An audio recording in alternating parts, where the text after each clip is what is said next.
Nation news India channel में आपका हार्दिक स्वागत है। आज हम भारत की राजधानी दिल्ली के अंदर बात कर रहे हैं ट्रेन सेट डिपो सकूर बस्ती से। आज बाबा साहब की 132वीं जयंती को रेल कर्मचारियों ने बड़े धूमधाम से मनाया। कर्मचारी नहीं, इस समय जो अधिकारी हैं, सीनियर डीपीओ हैं, एडीपीओ हैं, तमाम अधिकारियों ने आज बाबा साहब की उन विचारधारा पे विचार किया जिन्होंने बड़े संघर्ष के साथ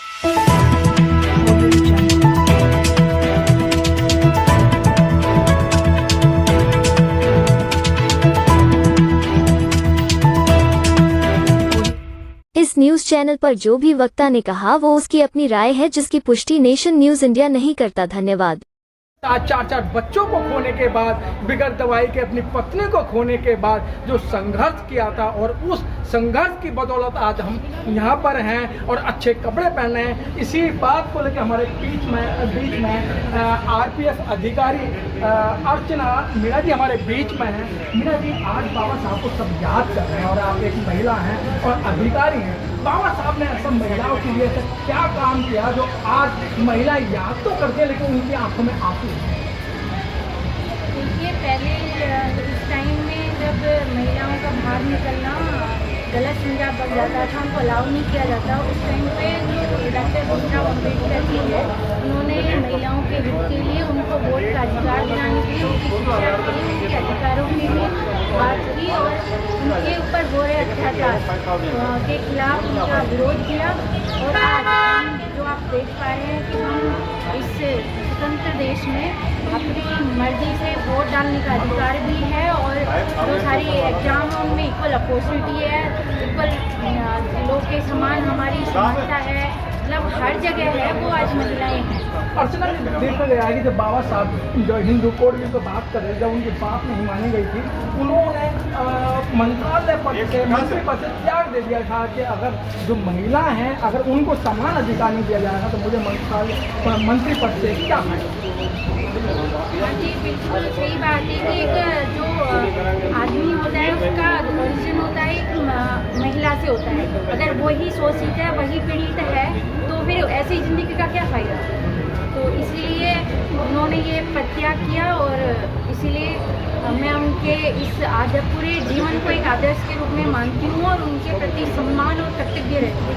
अर्चना जी, अगर बात की जाए महिलाओं को अगर संदेश देने वाली, आप अधिकारी हैं, आप युवा हैं और आप तो बहुत लंबे समय हैं आपके पास में और आप बहुत बड़ी अधिकारी बनेंगे, तो क्या संदेश देना चाहते हैं? मैं यही संदेश देना चाहती हूँ कि बाबा साहब ने तो अपना रास्ता दिखा दिया, उन्होंने कॉन्स्टिट्यूशन बनाया, मतलब हमें एक रास्ता दिखाया, उस पर चलने के लिए हमें उसे फॉलो करना है। उसके लिए हमें अपने अधिकारों के लिए खुद को लड़ना पड़ेगा और उसके लिए एक शिक्षा एक ऐसा माध्यम है जिसके माध्यम से हम हर क्षेत्र में जाके अपने अधिकारों के लिए लड़ सकते हैं, क्योंकि हमें अवेयरनेस होना ज़्यादा ज़रूरी है उसके लिए लड़ने के लिए।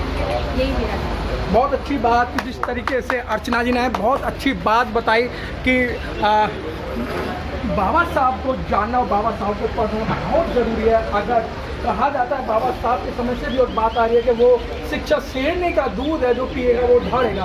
अर्चना जी ने शिक्षा ली है तो अर्चना जी धाड़ रही हैं। हमारे बीच भारत का संविधान, सत्यवान जी आपने बहुत मेहनत की, आपके साथी बहुत बड़ी मेहनत की और सकूर बस्ती के अंदर हर साल आप बाबा साहब की जयंती मनाते हैं। आप जैसे बहुत सारे कर्मचारी हैं और अगर मैं सीधी बात कहूँ कि इसी सकरपुर ट्रेन डिपो के अंदर 70% जो कर्मचारी हैं वो बाबा साहब के अनुयायी हैं, लेकिन बाबा साहब को जानते सब हैं लेकिन बाबा साहब की नहीं मान रहे, तो आप क्या कहना चाहते हैं? सबसे पहले मैं आपके इस न्यूज़ चैनल को बहुत बहुत साधुवाद देता हूँ कि आपने समय निकाला और आप ट्रेन से डिपो में आए, आपका बहुत बहुत साधुवाद। आपने एक सवाल किया कि यहाँ पर 70% लोग हैं बाबा साहब के अनुयायी हैं। बाबा साहब ने कहा था कि शिक्षित बनो, संगठित रहो, संघर्ष करो। लोग शिक्षित हुए, यहाँ पर पढ़े लिखे हुए शिक्षित होना थोड़ी सी समस्या की बात है, क्योंकि वो अपने अधिकारों के लिए लड़ना ही शिक्षित होना है। जी, जब तक हम अपने अधिकारों के लिए खड़े नहीं होंगे, अधिकारों के लिए बोलेंगे नहीं, अधिकारों के लिए सजग नहीं होंगे, तो हमारे अधिकार ऐसे ही कटते रहेंगे। बाबा साहब ने बहुत अथक प्रयासों से, मेहनत से बाबा साहब ने हमें ये कॉन्स्टिट्यूशन दिया जो मेरे हाथ में है।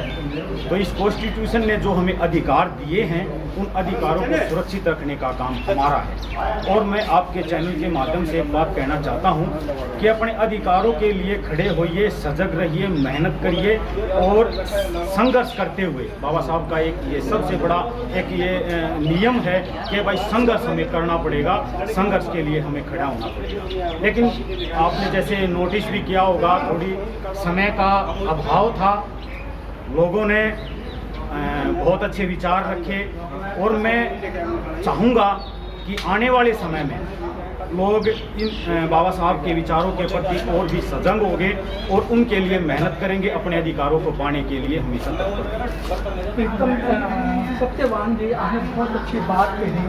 जो बाबा साहब ने जिंदे रहते हुए जो आपको दिया, और बाबा साहब के जाने के बाद में मुझे नहीं लगता कि आपके पास में कुछ बचा है। कुछ सालों के अंदर नौकरियां खत्म हो गई, एजुकेशन पे बहुत बड़ी घाट चल रही है, बहुत महंगा कर दिया गया है, और रेलवे के अंदर भी आउटसोर्सिंग की बात की जा रही है और ठेके में दिया जा रहा है। तो आगे आगे का रास्ता बहुत कठिन है। तो आप एक कर्मचारी हैं और all India CST railway employ association के पदाधिकारी हैं, तो क्या संदेश देना चाहते हैं?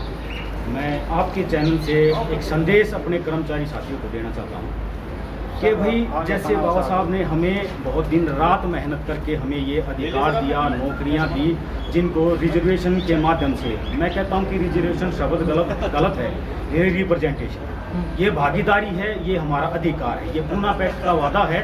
और भाई जब हमें डबल वोट मिली थी, डबल वोट का अधिकार मिला था, हमें डबल वोट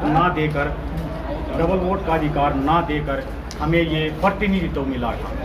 तो अगर हमारे साथी, मैं एक संदेश देना चाहूँगा, अगर हमारे साथी कर्मचारी इस विषय पर सजग नहीं हुए, अपने अधिकारों के प्रति नहीं लड़े, तो बाबा साहब का वो जो बलिदान है, वो त्याग है, जो हमारे लिए वो करके गए, अपने 4 बच्चे खोए, वो धीरे धीरे जैसे रेत मुट्ठी से निकल रहा है ऐसे निकलेगा।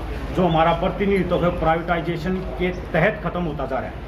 तो इसके लिए हमारे सभी कर्मचारी साथियों को सजग होना पड़ेगा, एक होना पड़ेगा, एकजुट होकर संघर्ष करते हुए, मेहनत करते हुए लड़ना पड़ेगा। बहुत मेहनत करते हुए लड़ना पड़ेगा। हमारे बीच में एक ऐसी शख्सियत जो आए दिन गला फाड़ फाड़ कर बाबा साहब के जीवन को बताते हैं और बाबा साहब की बातों को आगे लाते हैं कि बाबा साहब ने 4 बच्चे खोए।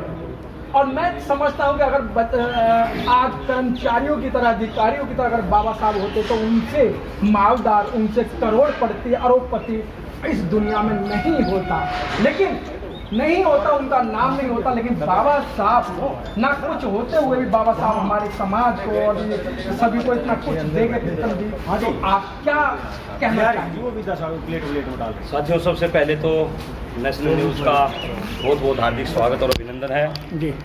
और साथियों, बस मैं तो यही कहना चाहता हूँ आज बाबा साहब के जन्मदिन पे कि भाई एक तो सबसे पहले शकूर बस्ती रेलवे शाखा का बहुत बहुत धन्यवाद करता हूँ।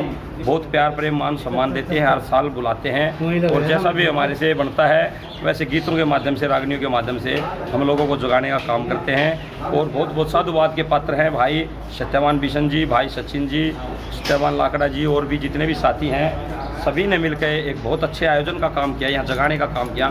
यहाँ पे कोई नाम लेने वाला नहीं था, काफ़ी दिनों से सैड थी, लेकिन भाई सत्यवान बिशन ने और इनके सभी तमाम साथियों ने एक बहुत अथक प्रयास से यहाँ पे एक सिस्टम सेट किया गया। हर साल बाबा साहब की जयंती मनाई जाती है।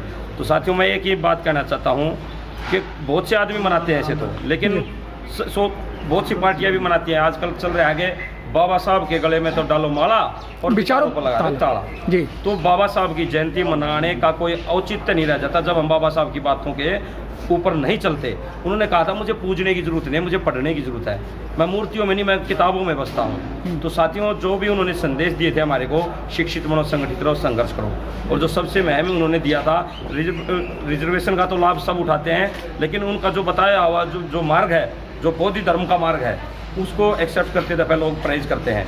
उन्होंने कहा था कि भाई इस व्यवस्था को एकदम से बदला जा सकता है सिर्फ अपने विचार परिवर्तन से। तो बाबा साहब ने बौद्ध धर्म का जो मार्ग दिया था, जीवन जीने का एक तरीका, वो एक राजमहल दिया था कि भाई इसमें प्रवेश कर जाओ और जब तक इस गली सड़ी व्यवस्था, जाति व्यवस्था में जो धर्म तुम्हारे को मान सम्मान देता है, ऐसे में क्यों रहते हो भाई? तो उससे निजात पाने के लिए बाबा साहब ने 14 अक्टूबर 1956 को बौद्ध धर्म का मार्ग दिया था। मैं सभी समाज से, अपने साथियों से, अम्बेडकरवादियों से ये प्रीतम जी मैं आपको रोकूंगा, प्रीतम जी मैं आपको रोकूंगा। बाबा साहब ने 1956 में कहा था मुझे पढ़े लिखे लोगों ने धोखा दिया है और आज भी लोग धोखा दे रहे हैं। जैसे कि अभी आपने बताया बाबा साहब को जानते समय, लेकिन बाबा साहब की मान नहीं रहे हैं। धीरे धीरे करके सारे जो संविधान के अंदर अधिकार थे, जो एक्ट थे, वो खत्म होते जा रहे हैं। जी जी जी साहब देखिए, अगर हम जागरूक नहीं होंगे तो उसका यही हमें को हर्जाना भरना पड़ेगा, क्योंकि बाबा साहब अब दोबारा से नहीं आएंगे। वो तो अपना काम करके चले गए जी, लेकिन हम अपने समाज को ये कहना चाहता हूँ कि समाज के नौजवान उठो, बाबा का समझ इशारा, और अपना दीपक आप बढ़ो, तुम तज दो गैर सहारा। कि राम श्याम शिव ब्रह्मा विष्णु और अन्य अवतार यहाँ, सबको तेरे प्रति रहा घृणा का व्यवहार यहाँ। ब्राह्मण क्षत्रिय वैश्य किसी ने कभी किया ना प्यार यहाँ। अरे जब भी उठना चाहा तुमको दबा दिया हर बार यहाँ। संस्कृति को नष्ट किया और तुम्हें रसा तलतारा, अपना दीपक आप बनो, तुम तज दो गैर सहारा। नीच शूद्र चांडाल बनाकर तेरा मनबल छीना, ग्रंथों के लिए आड़ इन्होंने तेरा धनबल छीना। अपंग बनाकर छोड़ दिया तेरा रणबल छीना, और जात पात में जात बनाकर तेरा जनबल छीना। और अलग अलग बंटवारे करके तुम्हें बुरी तरह से मारा, अपना दीपक आप बनो, तुम तज दो गैर सहारा। अरे तुम हो मूल निवासी देश के, पढ़ लो कथा पुरानी, देश तुम्हारा तुमसे छीना। कर कर के बेईमानी, साहित्य और इतिहास मिटाया, कुछ छोड़ी नहीं निशानी। और पशुओं से भी नीच समझकर तेरे संग मनमानी। अरे बहिष्कार कर भांति भांति के धर का नाम पुकारा। अरे अपना दीपक आप बनो, तुम तज दो गैर सहारा। अरे बूढ़ों से तो क्या कहना है, सिकवा हमें जवानों से, बाबू जेंटलमैन फ्रेंड पढ़े लिखे विद्वानों से। अरे निर्धन से क्या आस करें, कुछ मिला नहीं धनवानों से। अरे जो ये मिलकर साथ चलें तो हम लड़ जाएं शैतानों से। अरे बुद्ध संग प्रेमी कदम बढ़ाओ, जय भीम लगा के नारा। और अपना दीपक आप बनो, तुम तज दो गैर सहारा। समाज के नौजवान उठो, बाबा का समझ इशारा। तो साथियों, समाज को एक होना पड़ेगा, संगठित होना पड़ेगा, और बाबा साहब के मार्ग पे चलने के सिवा और हमारे समाज के पास कोई दूसरा चारा रास्ता है नहीं। बहुत बहुत धन्यवाद प्रीतम बोध जी, बहुत बहुत धन्यवाद। Press the bell icon on the YouTube app and never miss another update.